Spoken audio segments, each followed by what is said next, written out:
Alright, today I'm gonna learn ya. I'm gonna teach you some scientists. I'm gonna teach you some science. And to learn you and teach you that, I'm gonna list the top 10 animated scientists of all time. This is going to be the best top 10 list since the 10 Commandments. Number 10. Rick Sanchez from Rick and Morty. And yes, I am using Google Slides for this. So, what did Rick invent that makes him so great? Well, he has, this flying thing. He has a portal gun that takes him to alternate universes. He invented these weird arm things that can use multiple weird weapons. And he turned himself into a pickle. Now, turning yourself into a pickle shouldn't even be possible without, killing yourself. So, yeah, he's, number 10, easily. He deserves a top 10 spot. Now, number 9. Bulma from Dragon Ball Z. I think it should be pretty obvious that she was going to end up in here, and she's one of the few scientists from anime on this list. Most of them are from Western animation. But now, Bulma invented a few things. So, she invented the time machine. Now, time travel is also impossible as far as science knows it. No, wait. Wait, it isn't impossible. I'm literally traveling forward in time right now. Okay, well, as far as scientists know, traveling backwards in time is impossible. So that puts it on the level of the pickle feat. We don't know if traveling to other universes is possible. It theoretically is, so can't put Rick at this level. Also, Bulma invented, she helped make, I don't know if she invented it herself or it was her father, but she is involved somehow with the invention of capsules, which can store anything down to a really small size and deploy it just fine. So that is a great invention and something that also is the way they depicted in Dragon Ball impossible. And also, she made the armor Vegeta's wearing in this image, unless I got the wrong image. In which case she did not make it. But she did make armor that replicated the Saiyan armor, which was created by hyper-advanced alien races. So yeah, so she was able to replicate armor that is thousands of years beyond the technology of Earth. Oh yeah, she also fixed up alien spacecraft with barely any knowledge of how to do it. So yes, she's on this level. Now, number 8. Who's number 8? Dexter from Dexter's Laboratory. Oh, and Bulma's from Dragon Ball Z, and Dragon Ball, and Dragon Ball Super, and Dragon Ball GT. Rick Sanchez is from Rick and Morty. Now, why is Dexter here? Well, he has so many inventions. Every episode of the series is about, a new invention of his. Or, not all of them, but a lot of them. A lot of these inventions are stuff like time travel, stuff like creation of, size changes, turning people into kaiju. He does lots of stuff that, as far as science is concerned, is pretty much impossible, and he has feats of technological creation that match or exceed Bulma's and Rick's. Plus, Dexter also has far more inventions than they do, and Dexter is a child. In the series, he's, 6, 7? He was inventing way earlier than either of them. In fact, I think there was an episode where he was inventing as a baby. So, when he becomes an adult, he'll have no doubt even more inventions by then. So, yeah, Dexter definitely at the top 7 spot. 8 spot. Because now we're at the top 7 spot. And at this level, it is Dr. Thaddeus Rusty Venture from the Venture Brothers. Now, you might first think, am I completely insane putting Rusty Venture here? I mean, after all, I've only seen one season of the Venture Bros, and the only thing I remember for sure that he invented is a lightsaber. So, and also Rusty Venture is apparently a terrible businessman, but being a businessman is not being a scientist, so I'm not holding that against him. And he's here because he invented this thing. I have no idea what it is, or what it does, or how it works. But it looks cool and was at a Peace for Scientists, or Scientists for Peace, or something along those lines conference. So I'm including him at number 7 above Dexter. Number 6. Dr. Octagonopus! Bwah! I don't think I need any other reason. This is all completely self-explanatory.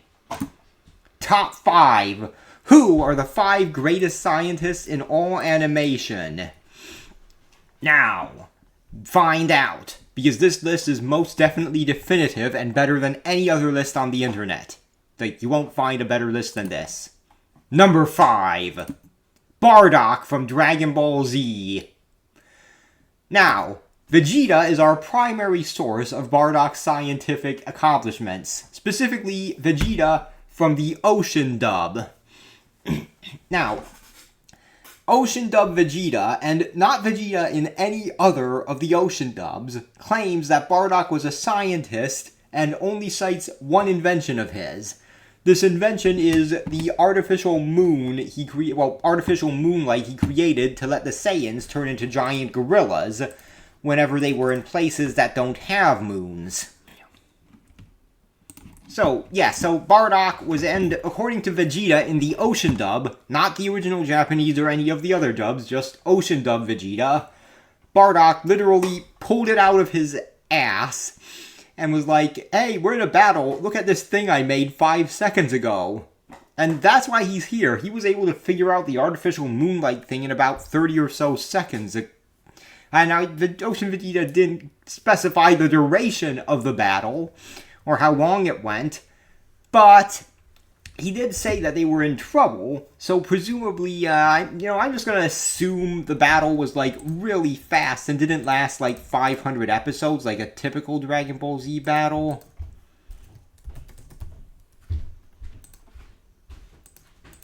So,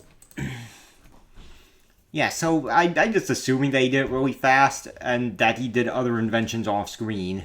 Yeah. Number 4. Dr. Robotnik, specifically the YouTube poop version. Now, you might ask, why am I picking the YouTube poop version and not any other animated Robotnik? Especially since those guys are official and the YouTube poop is basically fan parodies. Well, the answer is simple. So, the guy has the same robotic genius that normal Robotnik has. And he also has his... wrong one. This, the thing in the center. You see, he did many experiments, I assume at least, or maybe it's natural, I don't know. I'm gonna assume it's experiments. But he did many experiments with his thing in the center, which allows him to use it as a weapon, among other things. And also, in one YouTube poop, Dr. Robotnik did a thing in the center experiment to create a machine that creates a thing in the center monster to torment Sonic. Quite frankly, Sonic is lucky. Like, the game Sonic, the animated Sonic, movie Sonic, they're all lucky they're up against a different Robotnik than the YouTube poop Robotnik. Like, they don't lose to the YouTube poop one. There's no way they could deal with his massive, throbbing, veiny thing in the center. And quite frankly, I think if Sonic saw it, he'd just give up if he isn't the YouTube poop Sonic. I mean, I know I would. Top 3. Number 3. Beavis and Butthead. In our list of top 10 animated scientists, Beavis and Butthead are number 3. Now you might ask, what, aren't they idiots? No, that's what they want you to think. Here we can see several successful experiments Beavis and Butthead went on. On the upper left, we see Beavis having performed an experiment whereby he kicks Butthead in the balls to prove that getting kicked in the balls will hurt you. And they conclusively proved it beyond a reasonable doubt, doing it to each other multiple times over multiple episodes, thus using the scientific method. Then, below it, you can see Beavis after transforming himself into the Great Cornholio through experiments with caffeine and sugar. And finally, you see Beavis being the test subject of Butthead's experiment, whereby he put fireworks in a bowling ball. As it will shown, and they successfully determined that if you put enough explosives in a bowling ball, the bowling ball will blow up. Yeah, so I don't think I need to explain this more. Number 2, God. Yeah, from this Christian animated series. Now, I never saw this Christian animated short, but I don't need to know that God or Jesus, because, like, apparently in Christian theology, they're in some versions the same person, or in also different versions, they're different people. Like, I don't know, go, like, right over it in the heresy comment section. But anyway, God, I think, is the number 2 scientist in any animated work, because God has appeared in several different animations. You can see the South Park version here, and I didn't think I needed to put in any others because that's self-explanatory. So, God is the best scientist, and why is he in any animated work? Well, according to Christian theology, God is omnipotent, which means that he can do whatever he wants. So if God wants to be the greatest scientist in the world, he can be. Now, the reason why he's number 2 is because after reading the Bible, I couldn't find any Bible passages saying that God wanted to be the world's greatest scientist. And now, if he wanted to be, he could be, but if he doesn't want to be, he doesn't have to be. That's how omnipotence works, I think. I don't know. But yeah, so God is the number 2 scientist because I don't know if he wants to be the world's greatest scientist. And if he decides that, I can't find any biblical evidence of it. Now, number 1, yeah, so I can't put him at a spot higher than number 2 until someone can confirm this to me. Now, number 1, the greatest scientist in all of animation. Now, look, why are we even here?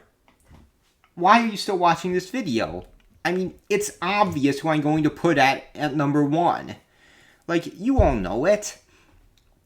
Like, look, it's just pointless. Like, we all know who the best scientist in animation is. Why bother saying it's anyone else? This guy's just better than everyone else, by a long shot. Oro from Dinosaur Adventure. Cut the Yee meme in here. Yee! Now, Oro from Dinosaur Adventure created an earthquake detection machine by placing a phonogram to the ground. And if you don't know how much of an achievement this is, remember that these dinosaurs in the movie are barely in the Stone Age. Only a few of them have any tools, and Oro was able to create a volcano detection machine. So, paint curves create measure the volcano erupting somehow. And that creates this machine, and that's all the result of Oro's experiments in the Stone Age.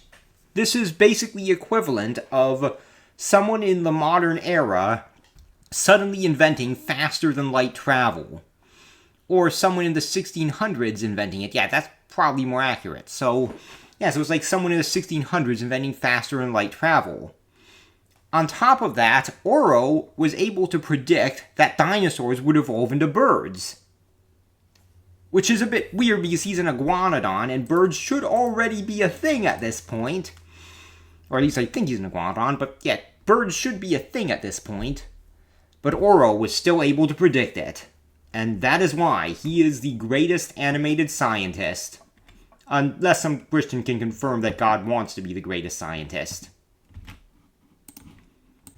Thank you for watching, everyone, and remember to like, comment, and subscribe.